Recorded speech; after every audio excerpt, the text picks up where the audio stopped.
mu bingi kantandikire we naawo kobye nti ojja okwagana kolalika nti gundi n'endaagwe webaziza abantu abakwikiririza bakuwa obululu bwasobola ofuna mu kalulu kano kirungi ki kiwayagaine mu kunoonya akalulu akanti 226 kino kyambe ekirungi despite the results butinga nze manje likyaba kutika kuvaira buli omu akidi ndi wa National Unity Platform era ninzo omu ku bakyala abasookaano mu Busoga nga people power etandika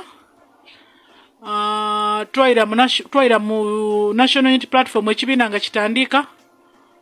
twide nga tutambula tutyo woba olingirire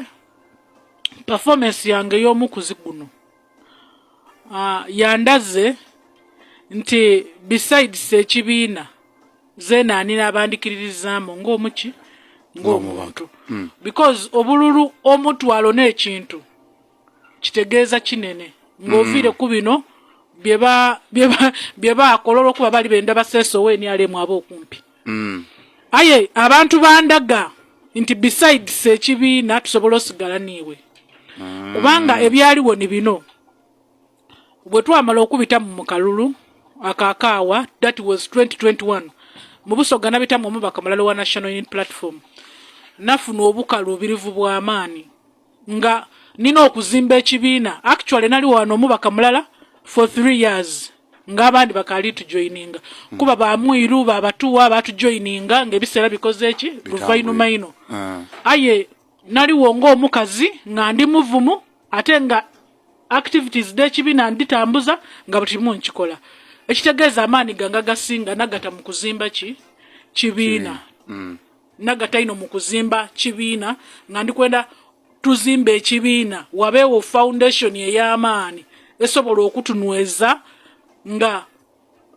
abantu b'NUP kibangwira okubona nga bakonvinsinga abantu bakalulu kyova bananagazaako okuba nga ndi mukyala mukozi nakola bye nina okola buli kimu nakikola but at the end of the day ngebulayo emyezi 2 bandi nayinga ticket it was a challenging time for me because mu myezi 2 ngobaire ozimba structures da kibiina kabiri oiremu ozimbe ngaiwe kyali very stressing aye ndikwenda okwebaza abantu beidinda nti mu myezi 2 bandaga nti tuli kuwa obululu buno we are standing with you so ekyo wakyagana ke kirungi nakyagana nga kirungi ate kyandizaamu amaani mu mutima gwange n'aba musiimu nti kituufu abantu babeere bandidi mu mbeerere aye era basobola okwemerera ninze nga nze Manjeeri ekitegeeza nti kiba kibiina okuba nti abantu beidinda banenda kuba eriyo ne beenayagana nga ku polling station nga bali kunkoba kiba kutika ife tumaze okukuwa ife tuva kuwa walawa abaire ekimyufu tukutiikinze dozoli kibona ngola looza nti watakwambulira waire kyo awaire kye bakutiika akalulu koba akutegeere ino ekyo kye baali olw'ekibiina kyo aye era waliwo ni bano nga bo baali balina okukyawula era baategeera nti tuli kulonda Manjeeri kye bakutiika so abantu beidinda bandaga omutima bandaga omukwano so tienda kweta mu mbeera nti abantu tibanenda abantu bandaga omukwano bampa obululu ekitegeeza nze nzira musango gwona gwenvunaana abantu bakibuga idinda kuba eriyo abandi